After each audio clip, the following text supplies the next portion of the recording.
오늘 말씀을 나누겠습니다. 창세기 2장 25절에서 3장 21절까지의 말씀, 조금 길지만 집중하셔서 그 내용을 잘 파악하시면서 한번 우리 함께 봉독하시겠습니다. 아담과 그 안에 두 사람이 벌거벗었으나 부끄러워 아니하니라. 여호와 하나님의 지으신 들짐승 중에 뱀이 가장 간교하더라. 뱀이 여자에게 물어가로되 하나님이 참으로 너희더러 동산 모든 나무의 실과를 먹지 말라 하시더냐? 여자가 뱀에게 말하되 동산 나무의 실과를 우리가 먹을 수 있으나 동산 중앙에 있는 나무의 실과는 하나님의 말씀에 너희는 먹지도 말고 만지지도 말라. 너희가 죽을까 하노라 하셨느니라. 뱀이 여자에게 이르되 너희가 결코 죽지 아니하리라. 너희가 그것을 먹는 날에는 너희 눈이 밝아 하나님과 같이 되어 선악을 알 줄을 하나님이 아심이니라. 여자가 그 나무를 본즉 먹음직도 하고 보암직도 하고 지혜롭게 할 만큼 탐스럽기도 한 나무인지라. 여자가 그 실과를 따먹고 자기와 함께 한 남편에게도 주매 그도 먹은지라. 이에 그들의 눈이 밝아 자기들의 몸이 벗은 줄을 알고 무화과나무 잎을 엮어 치마를 하였더라. 그들이 날이 서늘할 때에 동산에 거니시는 여호와 하나님의 음성을 듣고 아담과 그 아내가 여호와 하나님의 낯을 피하여 동산 나무 사이에 숨은지라. 여호와 하나님이 아담을 부르시며 그에게 이르시되 내가 어디 있느냐? 가로되 내가 동산에서 하나님의 소리를 듣고 내가 벗었으므로 두려워하여 숨었나이다. 가라사대 누가 너의 벗었음을 내게 구하였느냐? 내가 너더러 먹지 말라 명한 그 나무 실과를 내가 먹었느냐? 아담이 가로되 하나님이 주셔서 나와 함께 하게 하신 여자 그가 그 나무 실과를 내게 주므로 내가 먹었나이다. 여호와 하나님이 여자에게 이르시되 내가 어찌하여 이렇게 하였느냐? 여자가 가로되 뱀이 나를 꾀므로 내가 먹었나이다. 여호와 하나님이 뱀에게 이르시되 내가 이렇게 하였으니 내가 모든 육축과 들의 모든 짐승보다 더욱 저주를 받아 배로 다니고 종신토록 흙을 먹을지니라. 내가 너로 여자와 원수가 되게 하고 너의 후손도 여자의 후손과 원수가 되게 하리니 여자의 후손은 내 머리를 상하게 할 것이요 너는 그의 발꿈치를 상하게 할 것이니라 하시고 또 여자에게 이르시되 내가 네게 잉태하는 고통을 크게 더하리니 네가 수고하고 자식을 낳을 것이며 너는 남편을 사모하고 남편은 너를 다스릴 것이니라 하시고 아담에게 이르시되 내가 내 아내의 말을 듣고 내가 너더러 먹지 말라 한 나무 실과를 먹었은즉 땅은 너로 인하여 저주를 받고 너는 종신토록 수고하여야 그 소산을 먹으리라. 땅이 내게 가시덤불과 엉겅퀴를 낼 것이라. 너의 먹을 것은 밭의 채소인즉 내가 얼굴에 땀이 흘러야 식물을 먹고 필경은 흙으로 돌아가리니 그 속에서 내가 취함을 입었음이라. 너는 흙이니 흙으로 돌아갈 것이니라 하시니라. 아담이 그 아내를 하와라 이름하였으니 그는 모든 산자의 어미가 되며더라. 여호와 하나님이 아담과 그 아내를 위하여 가죽옷을 지어 입히시니라. 아멘. 우리 지난 시간에 아담의 갈비뼈에서 비롯되는 하와의 창조에 관해서 공부를 했습니다. 아담에게서 나오게 되는 하와의 창조는 단순히 하나님께서 아담의 돕는 배필, 신부를 만들어주시는 사건이 아니라 예수 그리스도로 말미암게 될 예수 그리스도의 신부, 교회의 창조를 미리 그림으로 보여주고 있는 사건임을 확인했죠. 성경에서. 우리는 그 본문을 통해서도 에덴 동산의 선악과 나무와 생명나무의 상호 관계에서 도출이 되는 하나의 원리, 즉 십자가를 읽어낼 수 있었습니다. 오늘 본문은 그 십자가 사건이 조금 더 선명한 그림으로 설명이 되어지는 부분이라고 이해하시면 되겠어요. 똑같은 이야기입니다. 잘 들어보세요. 제가 오늘 본문을 2장 25절부터 잡은 이유는 이 인간의 타락의 이야기가 바로 하나님 앞에서 부끄러움이 없던 인간들이 어떻게 부끄러운 존재가 되었으며 하나님은 그 부끄러움을 어떻게 가려주시는가에 관한 복음의 이야기라는 것을 설명드리기 위함인 거예요. 그리고 원래 그렇게 읽어야 맞습니다. 성경은 원래 장절이 없었던 것이었기 때문에 그렇게 연결해서 읽어야 되는 거예요. 오늘은 본문 주해에 앞서서 하나님의 언약적 관점에서 이 창세기의 이야기가 어떻게 진행되어지고 확대되어지고 있는 것인지에 대해서 제가 설명을 해드리도록 하겠습니다. 그리고 다음 주에 오늘 본문의 내용을 한 절 한 절 주의해 드리도록 하겠습니다. 아마 간단하게나마 이 언약에 관한 교리를 다 들으시면 이 창세기뿐만 아니라 성경 전체 이해가 아주 수월하실 거예요.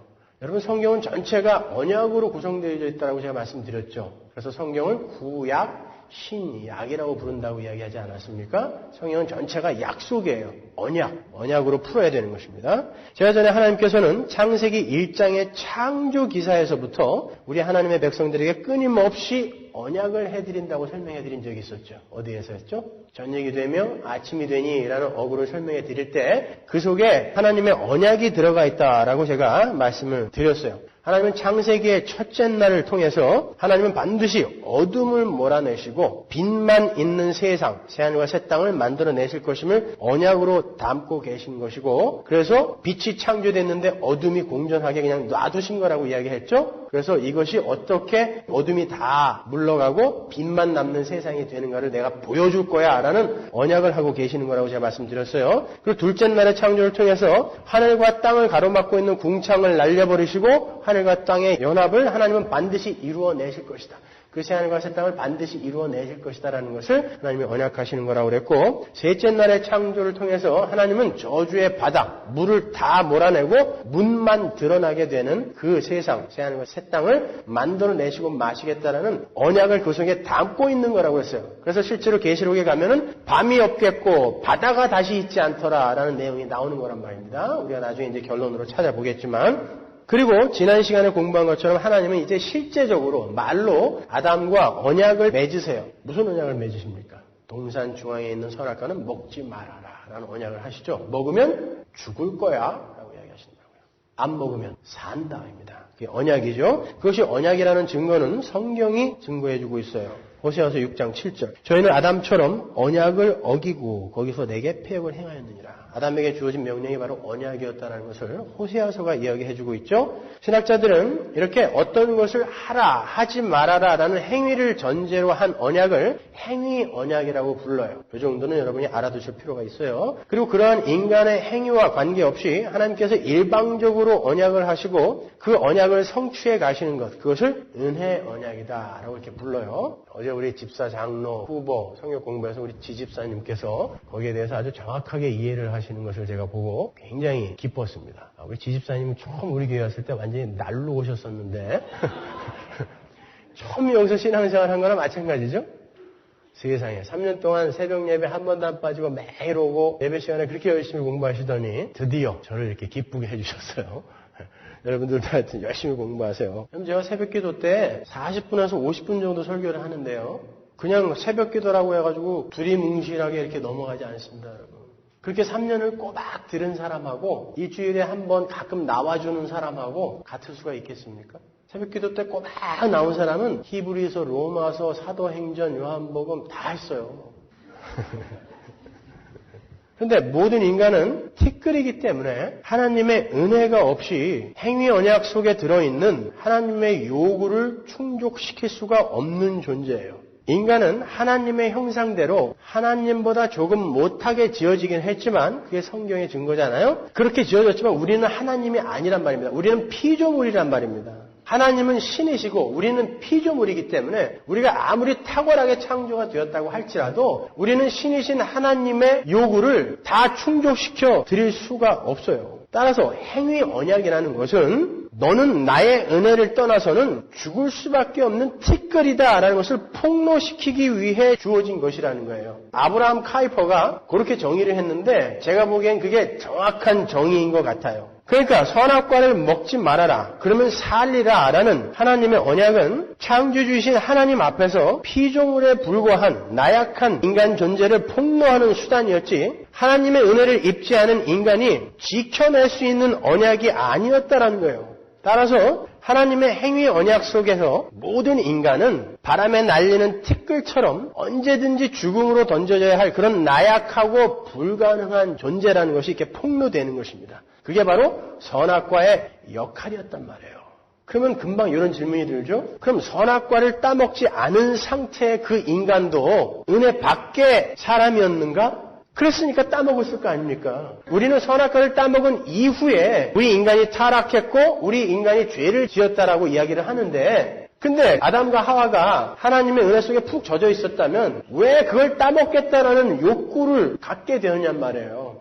물론 아담과 하와가 하나님의 은혜 속에 있었어요. 그러나 그들에게 주어진 은혜는 한시적인 거였습니다. 그들에게 무엇가 주어졌었죠? 생기. 니스마타임, 그죠? 그 뭐라고 했어요? 생명의 기운. 생명은 아니라고 했어요. 생명의 기운. 그것이 주어져 갖고 그들은 따먹을 수도 있고 안 따먹을 수도 있는 자였어요. 그래서 최초의 인간은 able to sin. 어거스틴이 그러죠? able to sin. 그들은 죄를 지을 수 있는 존재였단 말입니다. 그래서 덜컥 따먹어버림으로 말미암아 not able not to sin. 죄를 안 지을 수 없는 상태가 됐고 그들에게 하나님께서 성령을 보내셔서 구원을 하심으로 이 땅에서 그들은 able not to sin, 죄를 안 지을 수도 있는 상태가 된 거예요. 그러나 결국 우리는 하늘나라에 가서 not able to sin, 죄를 지을 수 없는 상태가 되는 것입니다. 그렇게 able to sin의 아담을 not able to sin의 하나님의 백성으로 지어져가는 그런 원대한 하나님의 그림 속에서 우리가 성경을 보자 말이에요. 하나님의 목적은 아담이 아니었고 하나님의 목적은 에덴이 아니었습니다, 여러분. 그렇기 때문에 아담에게 처음부터 그 생명이신 성령을 확 다 부어주신 게 아니라 니스마타임, 생명의 기운, 생기만을 불어넣어 주신 거예요. 그래서 거기서 출발해서 아담이 그것을 따먹게 함으로 말미암아 그리고 그에게 주어지는 저주의 삶으로 말미암아 하나님의 은혜를 떠나 하나님의 계명을 어긴 자에게 주어지는 삶은 이렇게 고통스러운 것이구나 라는 것을 하나님께서 경험하게 만드시는 것입니다, 여러분. 그렇다면 하나님은 왜 행위 언약으로 인간들의 불가능함을 폭로하시는가라는 그런 질문이 드시죠? 인간들은 모든 피조물 중에 유일하게 하나님의 형상으로 지음을 받았어요. 그리고 자기 이외의 모든 피조물들을 다스리는 왕으로 세움을 받은 존재입니다. 왕이요 제사장이요 선지자였어요. 아담은요. 그가 실패한 왕이요 제사장이요 선지자의 직분을 예수가 오셔서 다 회복하시는 것입니다. 그게 성경인 거예요. 인간은 그렇게 창조 때부터 하나님으로부터 엄청난 복을 받고 창조가 됐어요. 그런데 그 풍성한 복은 하나님의 대권자로 만물의 왕으로 세워진 그 인간이 하나님이라는 절대 상위의 왕 아래에서 그분께 순종하는 자로 살아갈 때에만 유지될 수 있는 거였어요. 그래서 하나님은 인간들아 너희들은 이 세상 모든 만물이 너의 다스림을 받아야 하는 그런 탁월한 왕이지만 내가 이렇게 세웠지만 너희는 항상 명심할 게 있어. 너희는 창조주인 나 하나님의 은혜 아래에서 나의 말을 잘 듣고 순종할 때에만 다른 말로 너희는 피조물이고 하나님은 내가 창조를 하는 것을 잊지 않고 나의 말을 잘 들을 때에만 그 왕의 지위는 지켜질 것이다 라는 것을 명심하라는 의미에서 선악과라는 눈에 보이는 그 가시적인 명령을 동산 주황에다가 심어 놓으신 거예요. 아담은 동산 중앙에 심겨져 있어서 동산 어디에서나 볼 수 있었던 그 선악과 나무를 볼 때마다 난 최종 권위자가 아니구나. 내 위에는 창조주이신 하나님이 계셔라는 것을 확인할 수 있었던 거예요. 하나님은 그 이유로 동산 중앙에다가 어디서든 다 볼 수 있는 동산 중앙에다가 선악과를 심어 놓으신 것입니다. 뭐라고요? 다시 한번 하나님은 창조주고 너는 피조물이야. 내가 너에게 만물을 다스리라고 주었다고 해서 너에게 하나님의 형상을 주었다라고 해서 네가 나를 타고 넘어가서는 안 된다라는 것을 거기서 경고하시는 것입니다. 그걸 다른 말로 행위 언약이라고 하는 거예요. 너는 내 말을 들어라. 아니면 죽일 거야. 이게 행위 언약인 것입니다. 그렇게 하나님의 형상을 받은 이 인간이라는 탁월한 존재는 다른 짐승들과는 달리 자율성과 인격을 갖추고 있었기 때문에 able to sin, 언제든지 하나님을 거스리고 거역할 수 있는 그리고 하나님을 최종 권위자의 자리에서 끌어내리고 자기가 거기에 앉으려고 하는 시도를 할 수 있는 존재를 지어졌단 말입니다.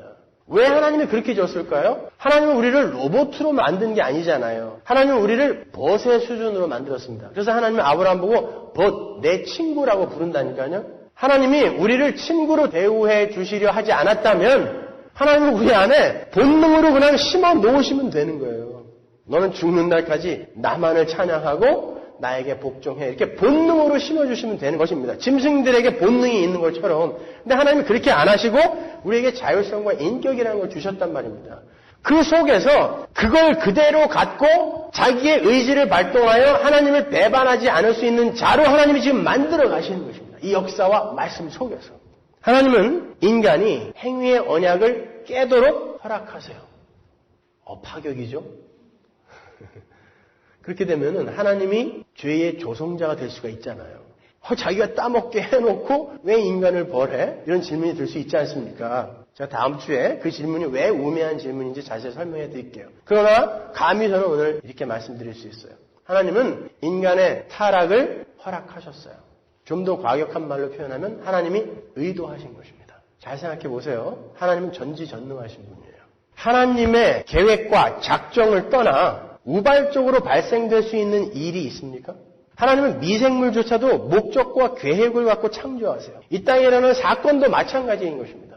그렇다면 그 모든 것들은 하나님의 의도 속에 있다는 것이죠. 그럼 이런 말을 딱 들을 때 그러면 하나님이 악의 조성자란 말인가? 죄의 조성자란 말인가? 이렇게 질문이 드실 수가 있어요. 거기에 대해서는 왜 그게 아닌지 터무니없는 질문인지를 다음 주에 제가 자세히 설명해 드릴게요. 맞아요. 하나님께서 계획하신 것입니다. 하나님의 작정 속에 인간의 타락은 들어 있었던 거예요. 왜? 하나님의 백성들에게 유익을 주시기 위해서입니다. 하나님의 백성을 기필코 내 백성으로 오성과 인격을 갖고 나를 배반하지 않고 영원히 나를 찬양할 수 있는 내 백성으로 만들어내시기 위한 시작인 거예요. 자, 하나님은 왜 창세전에 택해진 자기의 백성들이 타락을 하고 저주를 받아 고통의 삶을 살게 만드시는가? 하나님은 그렇게 해서 인간들에게 하나님의 은혜를 떠난 자들이 겪게 되는 저주의 삶을 경험하게 만드시는 거죠. 그 삶은 죽음의 삶이에요. 고통의 삶입니다, 여러분. 아직 육신의 호흡은 남아있다 할지라도 뿌리 뽑힌 나무처럼 가지가 꺾인 꽃처럼 꽃병에 꽂힌 꽃처럼 모든 인간들은 자기 자신에게 허락된 죽음으로 달려가고 있는 거예요. 인간이 타락한 이후에 모든 인간은 죽음을 맞게 되어 있어요. 영적인 죽음, 육체적인 죽음 다. 그렇죠? 여러분, 우리 인간들이 인생을 열심히 산다라고 이야기하는데 조금만 바꿔서 생각해 보세요. 우리가 열심히 사는 건 뭐예요? 우린 열심히 죽고 있는 것입니다. 그런데도 불구하고 이 우매한 인간들이 그걸 모르는 거예요. 나는 열심히 지금 살고 있다고 생각한다고요. 왜? 목표 지점이 죽음인데 나에게서 나오는 열심이 다 어디로 향하겠냐고요. 죽음으로 향하는 것입니다. 우리는 열심히 죽고 있는 거예요. 하나님의 백성들은 하나님의 은혜를 떠난 자들의 삶이 얼마나 고통스럽고 참혹한 것인지를 자신들의 삶을 통해 배우게 돼요. 그러므로 말미암아 우리는 하나님을 떠나서는 절대 안 되는 것이구나 라는 것을 깨우치게 되는 것입니다. 그런데 그렇게 죽음을 향해 달려갈 수밖에 없는 모든 인간들 중에 하나님께서 창세전에 어린 양의 생명책에 기록해 놓으신 하나님의 백성들이 있어요. 하나님은 그렇게 죽음 속에 던져진 당신들의 백성들에게 행위 언약 말고 은혜의 언약이라는 것을 함께 던지십니다. 은혜의 언약이 뭐라고 그랬어요? 인간들의 행위와 관계없이 하나님이 언약을 하시고 하나님이 이끌어 가시는 거예요. 하나님은 너희들도 다른 자들과 똑같이 나의 은혜를 떠나서는 죽음 같은 삶을 살다가 영원한 죽음 속으로 던져질 수밖에 없는 티끌 같은 존재란다. 비록 너희들은 그렇게 나약하고 불가능한 존재들이지만 나는 내 백성들을 그냥 그렇게 죽게 할 수 없어. 나는 반드시 너의 하나님이 되고 너희는 반드시 내 백성이 돼야 돼. 내가 한 언약이니까. 그래서 나는 너희의 행위에 전혀 관계없이 오직 나의 은혜로만 너희에게 선악과가 아닌 생명나무 열매를 먹은 자로 만들 거야. 왜? 너희들에게 맡겨놓으면 너희는 티끌이기 때문에 계속해서 그걸 먹을 수밖에 없거든. 그래서 내가 너희를 반드시 내 힘으로, 내 능력으로, 내 은혜로만 너희를 생명나무 과실을 먹은 자로 만들어내고 말 거야. 이게 은혜의 언약인 것입니다. 그래서 선악과를 따먹은 아담과 하와에게 저주를 내리시는 장면인 오늘 본문에 중간에 갑자기 원시복음, 15절에 원시복음이라는 게 등장하는 거예요. 그 15절의 내용이 뭐예요? 너희는 나와의 언약을 어겼기 때문에 정령 죽어야 돼. 저주받아서 죽어야 돼. 그러나 내가 여자의 후손으로 말미암아 너희들을 살리리라 그랬단 말이죠. 아담이 그걸 척 알아들었죠. 그래서 그 즉시 자기 와이프의 이름을 하와, 산자의 어미라고 지은 것입니다. 아담이 복음을 알아들은 거예요. 그러니까 성경은 전체가 하나님께서 어떻게 행위 언약 속에서 죽어야 할 당신의 그 백성들을, 선악과를 따먹은 자들을 은혜의 언약으로, 생명나무 실과로 구해내실 것인가를 기록하고 있는 거예요. 하나님은 그렇게 인간의 타락을 허락하시고 그들에게 저주의 삶을 경험하게 하심으로 말미암아 당신의 백성들이 오성과 인격 속에서 우리에게 절대 상위권자가 있다는 것을 올바로 인식하고 그분께 순종할 때 우리는 가장 행복할 수 있으며 그곳이 바로 질서를 되찾은 하나님 나라라는 것을 확고하게 가슴에 새겨서 다시는 자율성과 인격 속에서도 하나님을 타고 넘으려는 시도를 할 수 없는 자로 만들어내시는 것입니다. 그리고 그렇게 불가능한 자였던 우리에게 하나님께서 은혜로 선물로 생명나무 실과를 먹게 해주신 것이라는 확인을 통해서 우리 안에서 영원한 감사와 찬양이 나오게 하시는 거예요. 그게 구속사입니다. 그게 여러분의 인생인 것입니다. 그래서 여러분은 여러분에게 자주 실망하셔야 돼요. 그래서 여러분이 예수를 믿고도 그렇게 개판으로 사시는 것입니다. 내가 나를 볼 때 그렇게 부끄러운 것입니다. 하나님의 은혜를 떠난 자들의 삶은 그런 거예요. 우리가 여러 가지 것으로 우리를 행복하게 만들려고 막 시도를 하지만 잠자리에 들어서 정말 곰곰이 생각해보면 이 인생이 그렇게 즐거우세요? 오래 사는 게 그렇게 복입니까, 여러분? 진짜? 예수를 만나 그 생명을 안 자들만 오래 사는 게 즐겁습니다. 왜? 이 땅에서도 하나님이 나에게 맡기신 삶이고 맡기신 일이며 맡기신 인생이라는 확인이 있기 때문에 그들은 이 땅에서 하나님이 일찍 데려가든 늦게 데려가든 아무 상관없이 기쁘게 살 수 있는 거예요. 그러나 그걸 모르는 자들은 가만히 생각하면 고통이에요, 이 인생은. 이순신 장군이 난중일기에다가 쓴 시 있죠. 산삼섬 달 밝은 밤에 수루에 홀로 앉아 큰 칼 옆에 차고 깊은 실험하던 차에 어디서 일성호가가 나의 애를 끊나니 그러죠.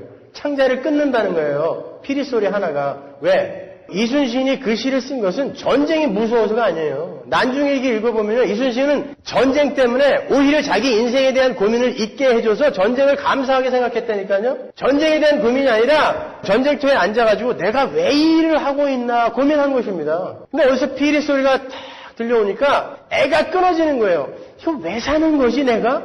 모르는 것입니다. 생명을 알지 못하는 인간들에게 삶은 고통인 거예요. 하나님을 알지 못한 모든 인간은 인생이 그냥 그런거려니 하고 살고 가지만 하나님의 백성들은 거기서 확인하는 거죠. 하나님을 떠난 인간들의 삶이라는 건 이럴 수밖에 없는 것이구나. 그런 의도에서 하나님께서 하나님의 백성들에게도 이 저주받은 삶을 살게 만드시는 것입니다. 하나님이 창세기 3장 15절에서 어차피 내가 여자의 후손으로 너희 구해줄게. 그러면 그때 구하면 되잖아요. 근데 왜 계속 저주는 계속 하시냐고요. 그리고 너 거기서 살아 그러지 않습니까? 왜 아담을 그 저주의 땅에다 놔두십니까? 왜 에덴에서 쫓아내세요? 어차피 구원해 내신다면서. 그런 의도가 있는 것입니다, 여러분. 선악과 나무와 생명나무는 이렇게 에덴 동산 중앙에 반드시 있어야만 하는 것들이었어요. 인류의 역사라는 것은 바로 그 선악과 나무와 생명나무의 이야기라고 해도 과언이 아닙니다, 여러분. 혹시 그렇게 생각하는 분들 계시죠? 하나님이 왜 그놈의 선악과는 만들어서 거기다 심어놔가지고 왜 우리를 이렇게 괴롭게 만드시는가? 여러분, 에덴 동산에 선악과가 없었으면 우리 인간은 언제 죄를 지을지 모르는 그런 존재에서 머물렀을 거예요. 그렇지 않습니까?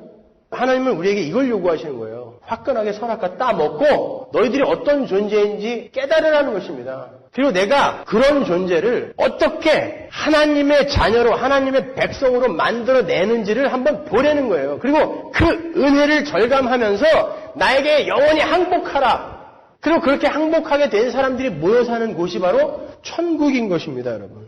성경은 이 선악과 나무와 생명나무의 이야기가 조금씩 더 밝게 계시되어지다가 언약의 실체이신 예수 그리스도에 의해 완결이 되는 은혜의 복음이 적혀있는 책인 거예요. 자, 몇 가지만 굵직하게 예로 들어 설명해 드릴게요. 우리는 에덴 동산의 선악과 나무, 생명나무를 통해서 하나님은 선악과를 따먹을 수밖에 없는 티끌들에게 어떠한 방법으로 생명나무의 과실을 먹게 하실 것인지에 대한 그런 희미한 그림을 보았어요. 그 방법은 다름이 아닌 죽음 속에 꼽히는 생명, 십자가였습니다. 이미 복음을 명확하게 이해를 하고 있는 우리가 그 에덴 동산의 선악과 나무와 생명나무에서 하나님의 언약을 읽어내는 것은 그리 어려운 작업이 아니에요. 계속해서 성경은 선악과를 따먹지 말라라는 그 하나님의 행위 언약 바로 다음 절부터 교회를 상징하는 하와의 창조를 기록함으로 해서 우리 교회는 예수 그리스도의 십자가, 죽음을 통해서 생명나무 실과를 먹게 될 것임을 암시하고 있는 거예요. 그게 지난주에 우리가 공부한 부분 아닙니까? 오늘 본문은 그게 조금 더 확실하게, 자세하게 설명이 되어져 있는 거예요. 그리고는 오늘 본문에서 인간의 타락이 조금 더 상세하게 그려지는 거예요. 그리고 인간들이 선악과를 따먹음으로 말미암게 될 저주에 대해서도 자세하게 기록이 되어 있어요. 여러분 본문 읽으셔서 아시겠지만 하나님이 계속 저주하시는 내용이 나오죠. 그런데 그 저주의 장면 속에서 하나님은 죄를 지은 여자가 여자의 후손에 의해 살아나게 될 것임을 천명하시고, 여자라는 건 교회였잖아요. 우리가 요한계시록에서 살펴봤잖아요. 다음 주에 제가 다시 한번 설명해 드릴게요. 그들에게 직접 동물을 잡아서 그들의 부끄러움을 가려주시죠. 선악과 나무와 생명나무가 또 동시에 등장하는 거예요. 하나님의 언약, 선악과 나무를 먹지 말라라는 하나님의 언약을 어기고 죽어야 할 자들의 부끄러움을 가리기 위해서는 산자의 생명을 상징하는 그 피가 뿌려지고 그 존재의 희생이 필요하다는 것이 그 사건 속에서 힌트되어지고 있는 거예요. 역시 선악과 나무와 생명나무의 상호 관계 속에서 도출되어지는 십자가가 그 속에서 발견되어지는 것이죠. 오늘 본문에서는 지난주 본문에서보다 예수 그리스도의 십자가가 조금 더 밝게 설명이 되고 있는 거예요. 그러니까 십자가는 선악과 나무와 생명나무, 즉 인간들이 지켜낼 수 없는 행위 언약과 은혜 언약을 그 내용으로 담고 있는 거예요. 선악과를 따먹고 몽땅 죽어버린 인간들. 그러나 그 중에 하나님의 선택으로 말미암아 예수 그리스도의 십자가의 은혜로 말미암아 살아나게 된 인간들이 그 속에 다 들어있는 것입니다. 우리는 그 십자가의 공로로 말미암아 이 자리에 이렇게 산자로 서게 된 거예요. 그 십자가는 행위 언약에 의해 죽임을 당해야 하는 하나님의 백성들이 예수 안에서 죽임을 당하는 현장이고, 은혜 언약 하에서 새롭게 태어나는 하나님의 백성들이 탄생하는 현장인 거예요. 그러니까 선악과 나무와 생명나무는 행위 언약과 은혜 언약의 프로토타입인 것입니다. 그 선악과 나무와 생명나무에서 시작된 그 행위 언약과 은혜 언약은요, 계속해서 노아의 언약에서 반복되어지죠. 모든 인간들이 하나님의 행위 언약 속에서 죽어야 할 자들이 되었어요. 하나님은 죽여버리십니다, 실제로. 그게 우리의 실존인 것입니다, 원래. 그리고는 무지개를 주시면서 너희는 이렇게 몽땅 죽어야 할 존재들이라는 것을 기억하라고 하세요. 하지만 이제 내가 다시는 이러한 저주의 방법으로 너희를 몰살시키지 않겠다라고 언약을 하세요. 이것을 노아 언약 혹은 무지개 언약이라고 불러요. 그런데 하나님께서 당신의 백성들을 살려내시겠다, 다시는 그렇게 저주하지 않겠다라고 하는 그 이유가 참 놀랍습니다, 여러분. 창세기 8장 20절. 노아가 여호와를 위하여 단을 쌓고 모든 정결한 짐승 중에서와 모든 정결한 새 중에서 취하여 번제로 단에 드렸더니 여호와께서 그 향기를 흠양하시고 그 중심에 이르시되 내가 다시는 사람으로 인하여 땅을 저주하지 아니하리니 이는 사람의 마음에 계획하는 바가 어려서부터 악함이라. 내가 전에 행한 것 같이 모든 생물을 멸하지 아니하리니. 이유가 뭐예요? 내가 이제 다시는 너희들을 전에 그렇게 했던 것처럼 저주하여 멸하지 않을게. 왜? 니들이 악하기 때문에요. 이유가. 그죠? 니들이 회개했기 때문에 내가 이제 절대 너희들 안 죽일 거야가 아니라, 니들은 나면서부터 계속 악하기 때문에 너희는 내 은혜가 아니면 살아날 수가 없어. 이런 뜻인 거예요. 나는 은혜로 너희들을 살려낼 거야 라고 이야기를 하는 것입니다. 선악과 나무와 생명나무의 이야기는 이 노아의 언약 속에서도 발견이 되죠.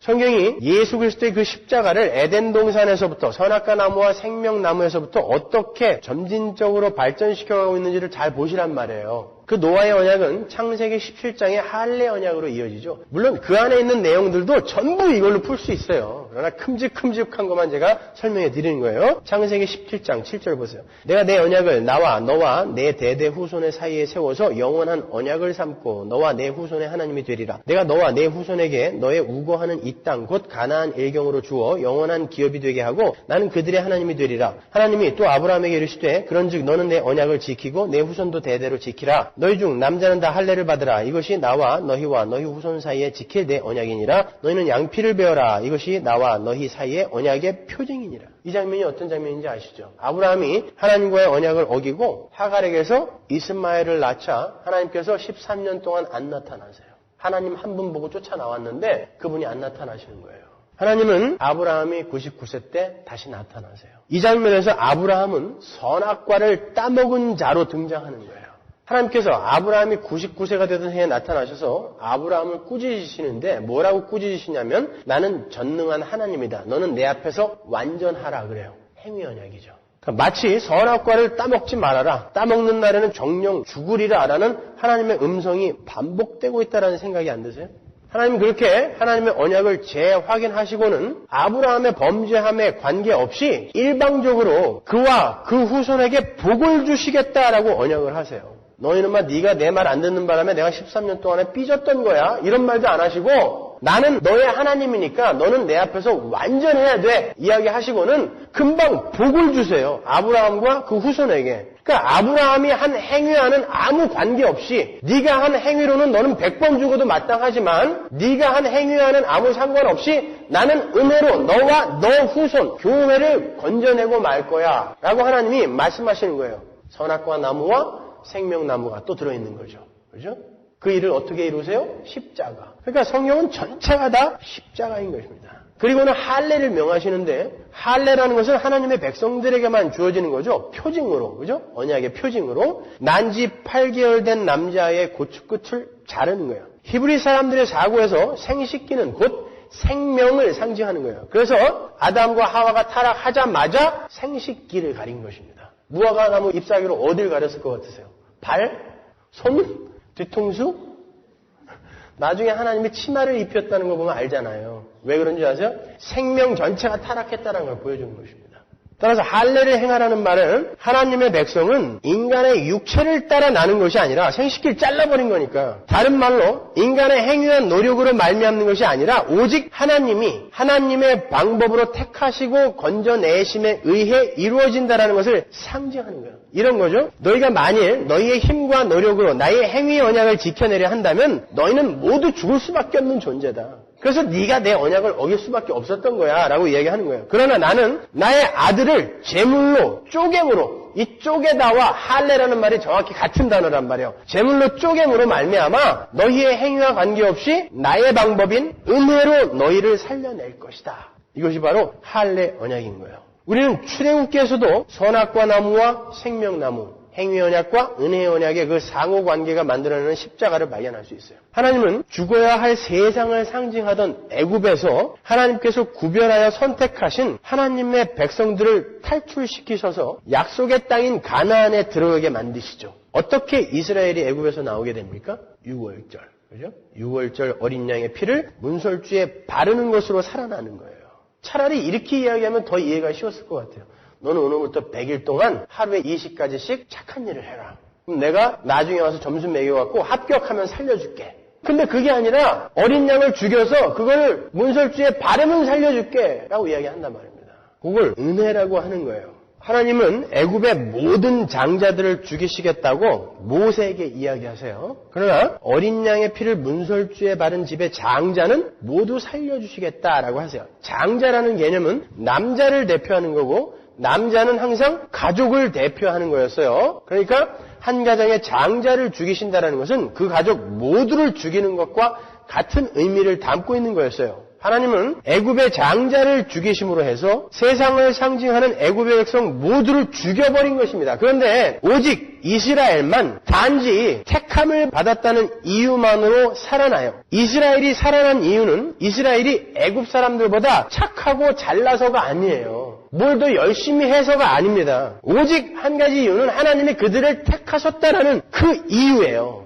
여기서도 우리는 선악과 나무와 생명나무의 십자가를 발견하는 거예요. 조금 더 구체적으로 그 십자가 사건이 드러나는 것입니다. 그 은혜의 십자가는 점도 없고 흠도 없는 어린 양의 대신 죽음으로 말미암아 주어지게 될 것이다라는 것을 우리는 유월절에서 읽을 수 있는 거예요. 그 선악과 나무와 생명나무의 이야기는 홍해를 건너는 사건에서 조금 더 밝게 계시가 되어지죠. 이스라엘은 애굽에서 나와서 홍해를 건너게 돼요. 홍해라는 것은, 바다라는 것은 저주받은 자들이 모두 빠져 죽게 될 저주예요. 저주의 바다를 상징하는 거예요. 이스라엘은 그 저주의 바다를 무사히 건너요. 그런데 홍해까지 쫓아온 애굽 사람들이 모두 홍해에 빠져 죽는 장면이 거기에 굳이 들어가 있어요. 그것은 성경이 하나님께 택함을 받은 이스라엘도 원래 그렇게 죽어 마땅한 자들이었다는 것을 우리에게 보여주는 사건인 것입니다. 이스라엘도 역시 선악과를 따먹을 수밖에 없는 티끌 같은 존재들이니까요. 그런데 하나님은 그들은 모두 살려내시는 거예요. 어떻게?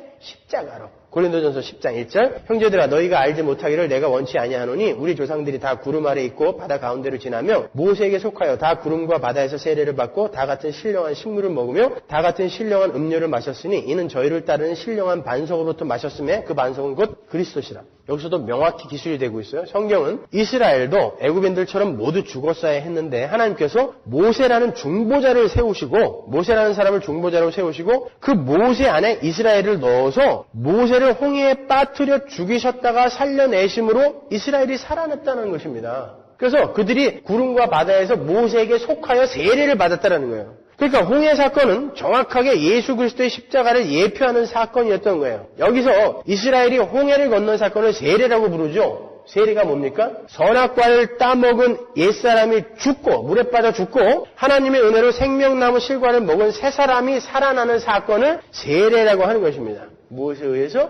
십자가에 의해서. 하나님은 홍해의 사건 속에서 행위 언약과 은혜 언약의 상호관계 속에서 결과되어지는 그 십자가, 즉 세례가 의미하는 바를 그림으로 선명하게 보여주신 거예요. 자, 점점 더 확실하게 되어지고 있어요. 하나님은 그렇게 건져내신 이스라엘에게 광야에서 구체적인 행위 언약을 주십니다. 마치 에덴 동산에서 아담에게 너 선악과 따먹으면 죽인다라고 말씀하신 그 명령이 또 한 번 더 강하게 구체적으로 반복되어지는 것 같이 보여요. 하나님은 이제 아담이라는 개인이 아닌 민족의 단위로 은혜 언약을 설명하시는 거예요. 그 선악과 나무와 생명나무의 이야기가 어떻게 점진적으로 흐르는지 이해가 가시죠? 아담이라는 개인에서 노아의 식구로, 노아의 식구에서 아브라함의 부족으로, 아브라함의 부족에서 출애굽한 하나의 민족으로, 하나의 민족에서 다윗 왕국, 한 나라로 이렇게 점차적으로 확대되어 설명되어지는 것입니다. 아담이 선악과를 따먹은 사건, 그리고 선악과와 생명나무의 이야기는 바로 하나님 나라에 관한 이야기였다라는 거예요. 하나님의 백성과 하나님의 나라에 관한 이야기였다라는 것을 지금 이렇게 아주 어린 수준에서부터 이렇게 그림으로 보여주시는 것입니다. 이스라엘 백성들은 그렇게 하나님께서 명령하신 하나님의 계명에 대해서 네, 저희는 목숨 걸고 지키겠습니다. 그래요. 출애굽기 19장 5절과 출애굽기 24장 4절을 보시면 시간이 많이 갔기 때문에 읽어드리지 않겠어요.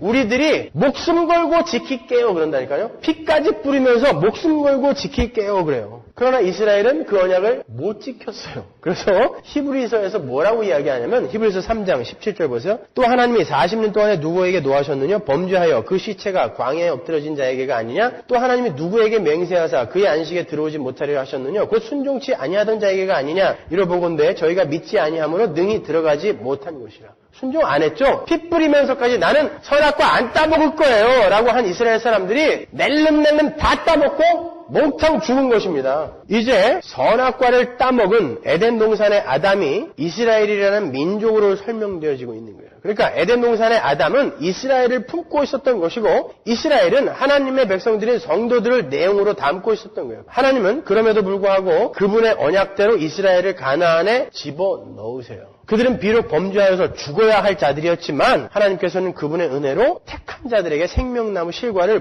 먹이신 거예요. 그러면 아직 성경을 읽는 방법에 대해서 잘 배우지 못한 분들은 금방 이런 질문이 드실 거예요. 아니 출애굽한 이스라엘 백성은 광야에서 다 죽지 않았습니까? 못 들어간 거 아닙니까? 이런 질문이 드실 거예요. 그죠? 그러나 성경이 출애굽의 여정 속에서 우리에게 주고자 하는 메시지는요. 출애굽 1세대가 광야에서 모두 죽었다라는 것에 강조점이 있는 게 아니에요. 이스라엘의 출애굽 여정은 선악과를 따먹은 자들은 모두 다 죽어야 함에도 불구하고 그 1세대예요. 1세대에서 보여주는 거예요. 그거를. 다 죽어야 되는 자라는 것이죠. 하나님은 그들을 당신의 은혜로 새 사람으로 만드셔서 그게 2세대에서 보여주는 메시지인 것입니다. 반드시 약속의 땅에 넣고야 마시겠다라는 그 행위 언약과 은혜의 언약을 그 광야에서 또 보여주시는 거예요. 그래서 광야에서 죽은 자들의 숫자와 가나안에 들어간 자들의 숫자를 정확히 60만으로 이렇게 맞춰 놓으신 것입니다. 그러니까 여러분은 그 광야에서 죽은 자들은 전부 지옥 갔겠네요. 이런 거 물어보지 마세요. 모세는 광야에서 죽었지만 천국 갔지 않습니까? 그런 거는 궁금해하지 마시고 하나님이 교회에게 뭘 이야기하려고 하는지만 잘 들으시란 말이에요, 여러분. 이제 거기서 그 은혜의 중보자의 이름이 이제 드디어 등장하죠. 이 세대가 누구의 인도로 들어갑니까? 가나안에? 여호수아. 여호수아라는 히브리어는 헬라어로 예수죠. 드디어 예수라는 이름이 등장하는 거예요. 이제 은혜를 받은 자들은 예수의 공로로, 예수의 은혜로, 예수의 인도로 그 가나안에 들어가게 된다는 거예요. 선악과 나무와 생명나무, 이것이 어떻게 가나안까지 연결이 되는지 이해가 가세요?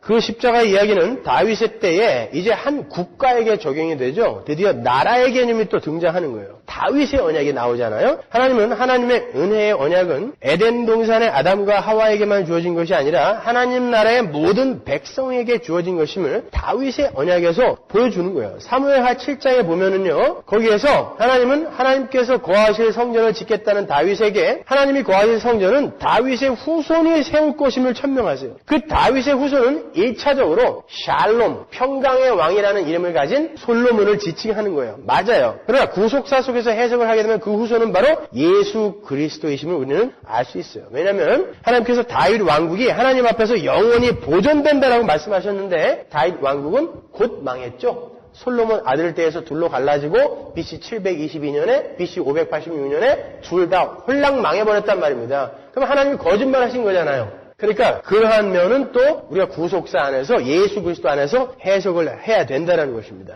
그러니까 하나님께서 나단을 통해 다윗에게 하신 언약은 예수 그리스도에 의해 세워질 은혜의 나라, 영원한 하나님의 나라를 상징하고 있는 거예요. 오직 은혜로 세워진 그 나라만이 영원하다라는 것을 우리에게 보여주신 것입니다. 왜? 너희들이 세운 나라는 다윗 왕국이 얼마나 찬란했습니까? 곧 멸망한다를 역사로 보여주시고 하나님의 약속 속에서 그런 나라 말고 너희들은 영원한 나라, 은혜로 세워질 그 영원한 나라를 소망해야 돼. 이렇게 선악과 나무와 생명나무를 거기서 또 보여주시는 거란 말입니다.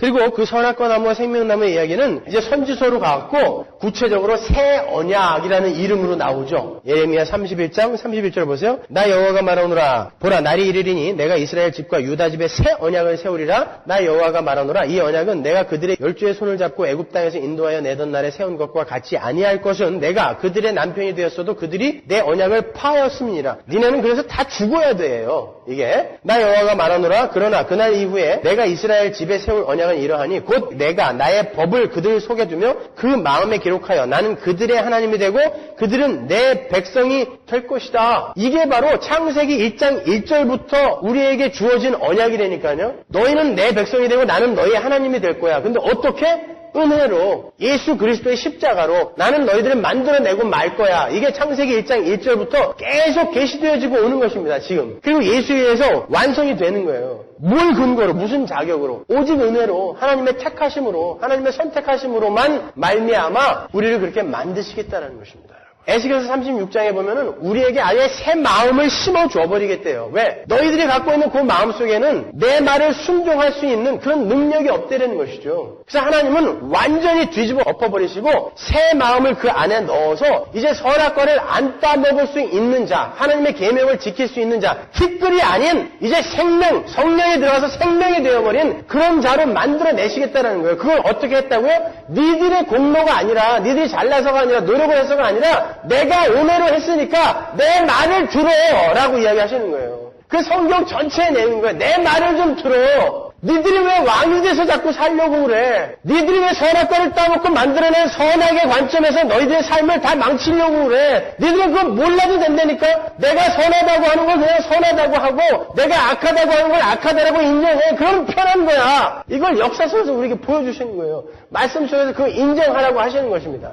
그리고 천국에 데리고 들어가시겠다는 거라니까요. 구절들을 다 읽어야 되는데 나중에 책으로 나오면 보세요. 자, 그리고는 드디어 말라기에서 그렇게 자기들이 하나님을 제치고 왕위에 올라가서 노력하고 열심을 부린 자들의 결론이 어떠한지를 보여주죠. 결론이 뭐예요? 누가 이 성전문 좀 닫아다오.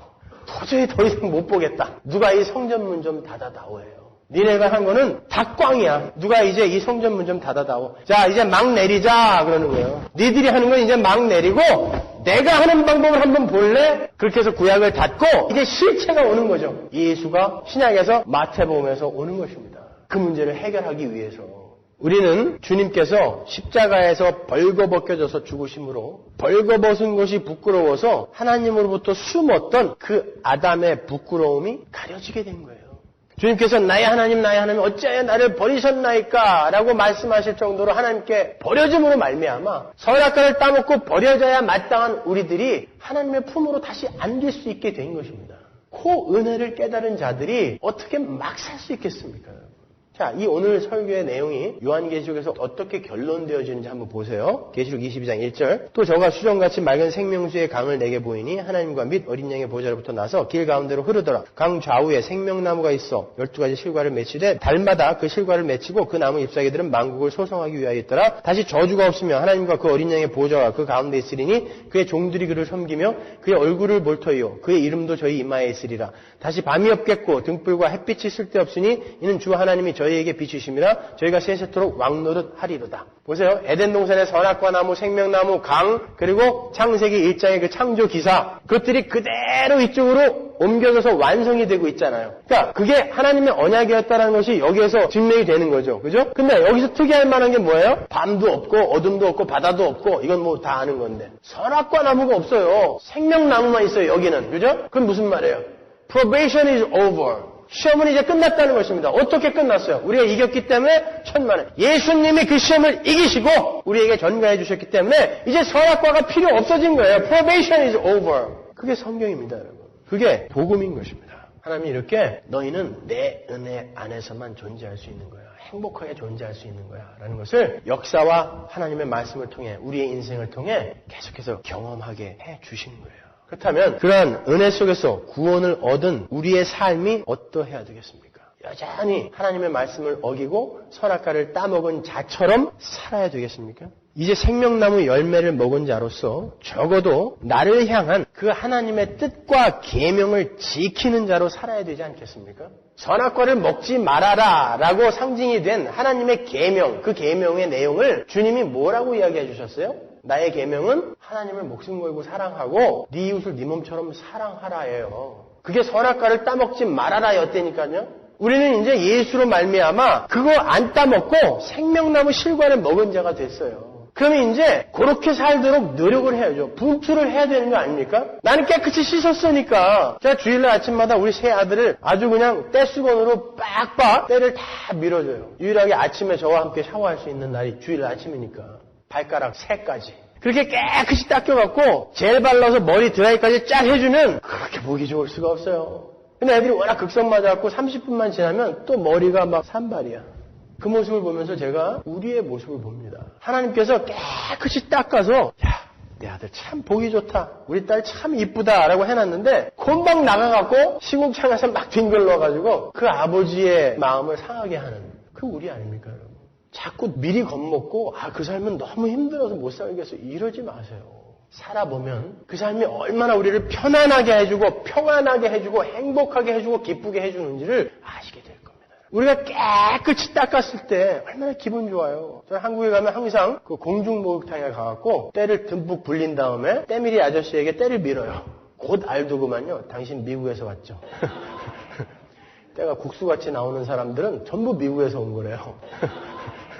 그래도 부끄러움을 무릅쓰고 늘 거기에 갖다 맡기는 것은 개운하거든요. 그래서 욕자 필탄관이란 말이 있죠. 모욕한 사람은 깨끗한 모자인데도 늘 이렇게 한번 털어서 쓰게 된다니까요. 만족스러우니까요. 더럽히고 싶지 않으니까. 여러분 하나님께서 우리를 깨끗이 만들어주신 그 상태를 우리가 죄를 지음으로 말미암아 흐트러뜨리지 않고 잘 유지하려고 하는 삶을 살다 보면요. 그러한 만족감과는 비교할 수도 없는 그런 행복 속에 우리가 들어갈 수 있는 것입니다.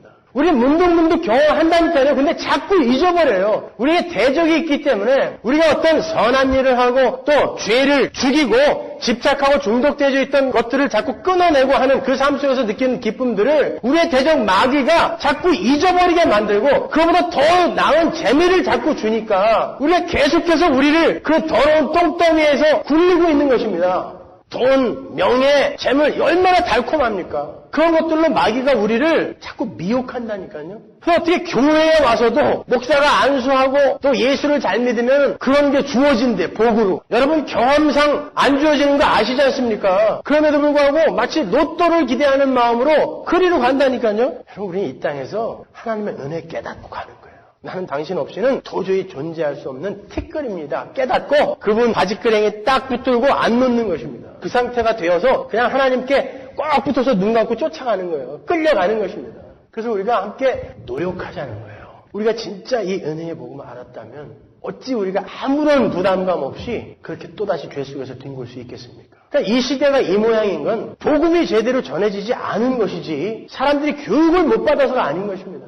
버지니아 텍에서 누가 무슨 사고를 저질렀다. 여러분 우리가 그 자리에 언제든지 갈 수 있는 존재입니다. 그 사람을 나쁜 사람이라고 여러분이 그냥 확 몰아버리시면 안 되는 거예요. 내가 그 지경이 되고 그 상황이 되면 내가 그 자리에 갈 수 있는 것입니다. 그게 하나님의 은혜를 떠난 자들의 본래의 모습인 거예요. 그러나 이 은혜의 복음 속에서 우리가 정말 그 충만한 은혜 속에 젖어 있다면 어떻게 우리가 그렇게 막 살 수가 있어요? 우리 하나님이 지금 나를 깨끗이 씻겨서 나를 업고 가나안으로 가고 계시다는데 그 등 위에서 우리가 이런 짓을 할 수가 있냐 말입니다. 에덴 동산의 이야기에서 지금 우리의 삶까지 왔어요. 성경이 뭘 이야기하는지 아시겠죠?